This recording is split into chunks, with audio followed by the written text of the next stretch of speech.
The Wizard in Me workshop provides leadership development for large corporations, small businesses, universities, nonprofit, community, and religious organizations. Yeah, okay. Now, when we are in a tornado, ladies,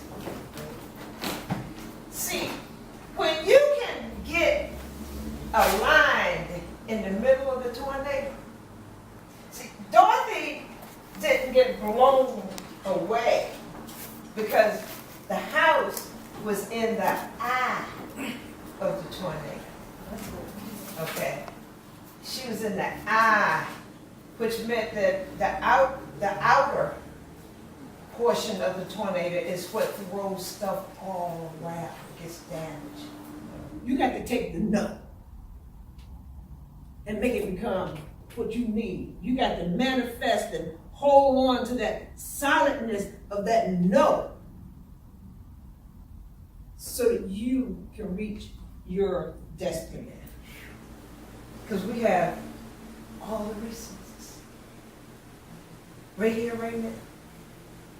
We have the willingness. We got the willingness and understanding. You know, those have to go together. Will and understanding. Okay? Because we can have an understanding to do something, but if we have no will to get it done, we're stuck.